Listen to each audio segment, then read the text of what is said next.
Hi, Evan. Back with more Charlotte's Web. We're on chapter 6, and it is entitled Summer Days. Remember last chapter we met Charlotte, the spider. So let's see what's going to happen now. Okay.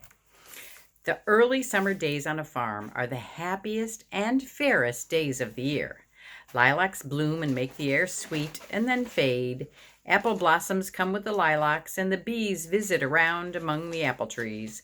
The days grow warm and soft. School ends, and children have time to play and to fish for trouts in the brook. Avery often brought a trout home in his pocket, warm and stiff and ready to be fried for supper. Now that school was over, Fern visited the barn almost every day to sit quietly on her stool. The animals treated her as an equal. The sheep lay calmly at her feet. Around the 1st of July, the work horses were hitched to the mowing machine, and Mr. Zuckerman climbed into the seat and drove into the field. All morning, you could hear the rattle of the machine as it went round and round while the tall grass fell down behind the cutter bar in long green swaths.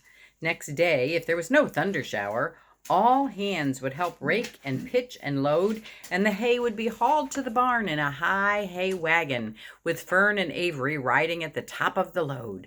Then the hay would be hoisted sweet and warm into the big loft until the whole barn seemed like a wonderful bed of timothy and clover. It was fine to jump in and perfect to hide in. And sometimes Avery would find a little grass snake in the hay and would add it to the other things in his pocket. Mimi doesn't like that, does she? Early summer days are a jubilee time for birds. In the fields, around the house, in the barn, in the woods, in the swamp, everywhere love and songs and nests and eggs. From the edge of the woods, the white-throated sparrow, which must come all the way from Boston, calls, "Oh, Peabody, Peabody, Peabody." On an apple bough, the phoebe teeters and wags its tail and says, "Phoebe, Phoebe." The song sparrow, who knows how brief and lovely life is, says, "Sweet, sweet, sweet interlude, sweet, sweet, sweet interlude." If you enter the barn, the swallows swoop down from their nests and scold, "Cheeky, cheeky, cheeky," they say. In early summer, there are plenty of things for a child to eat and drink and suck and chew. Dandelion stems are full of milk. Clover heads are loaded with nectar. The Frigidaire is full of ice-cold drinks, and everywhere you look is life. Even the little ball of spit on the weed stalk, if you poke it apart, has a green worm inside. And on the underside of the leaf of the potato vine are the bright orange eggs of the potato bug. It was on a day in early summer that the goose eggs hatched. This was an important event in the barn cellar. Fern was there, sitting on her stool when it happened. Except for the goose herself, Charlotte was the first to know that the goslings had at last arrived.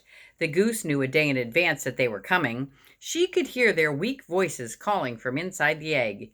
She knew that they were in a desperately cramped position inside the shell and were most anxious to break through and get out. So she sat quite still and talked less than usual. When the first gosling poked its gray-green head through the goose's feathers and looked around, Charlotte spied it and made the announcement. "I am sure," she said, "that every one of us here will be gratified to learn that after 4 weeks of unremitting effort and patience on the part of our friend the goose, she now has something to show for it. The goslings have arrived. May I offer my sincere congratulations?" "Thank you, thank you, thank you," said the goose, nodding and bowing shamelessly. "Thank you," said the gander. "Congratulations," shouted Wilbur. "How many goslings are there? I can only see one." "There are 7," said the goose. "Fine," said Charlotte. 7 is a lucky number. "Luck had nothing to do with this," said the goose. "It was good management and hard work." At this point, Templeton showed his nose from his hiding place under Wilbur's trough. He glanced at Fern, then crept cautiously toward the goose, keeping close to the wall. Everyone watched him, for he was not well liked and not trusted. "Look," he began in his sharp voice, "you say you have 7 goslings. There were 8 eggs. What happened to the other egg? Why didn't it hatch?" "It's a dud, I guess," said the goose. "What are you going to do with it?" continued Templeton, his little round beady eyes fixed on the goose.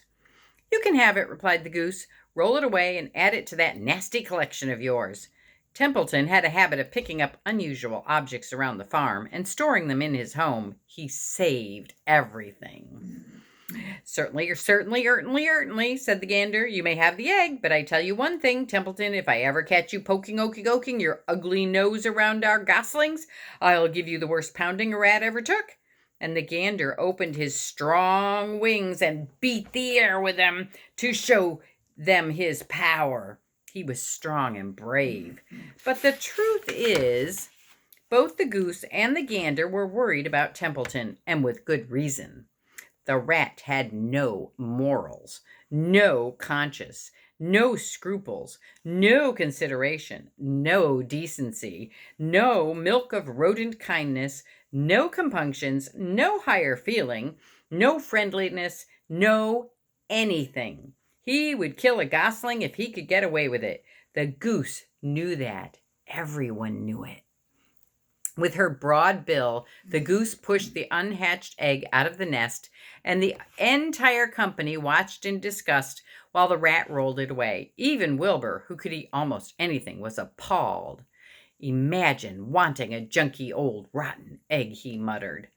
"A rat is a rat," said Charlotte. She laughed a tinkling little laugh. "But, my friends, if that ancient egg ever breaks, this barn will be untenable." "What's that mean?" asked Wilbur.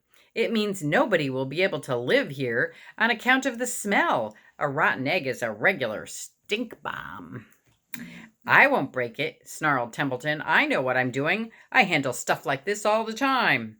He disappeared into his tunnel, pushing the goose egg in front of him. He pushed and nudged till he succeeded in rolling it to his lair under the trough.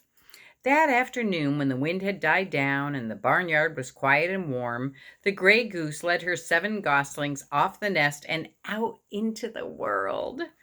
Mr. Zuckerman spied them when he came with Wilbur's supper. "Well, hello there," he said, smiling all over. "Let's see. 1, 2, 3, 4, 5, 6, 7. 7 baby geese. Now, isn't that lovely?" And here's the picture. There's Templeton taking the dud egg, the egg that didn't hatch, away. And there's the goose and the gander and Fern. See, Templeton does not look very nice, does he? His little sharp teeth. Well, he is a rat after all. And there's Charlotte at the top of the picture. Okay, I think that might be the end of the chapter. And it is. Well, we got baby geese in this chapter. Pretty nice. You have a great night, and I will talk to you soon. I love you so much. You have a great, great day, Evan.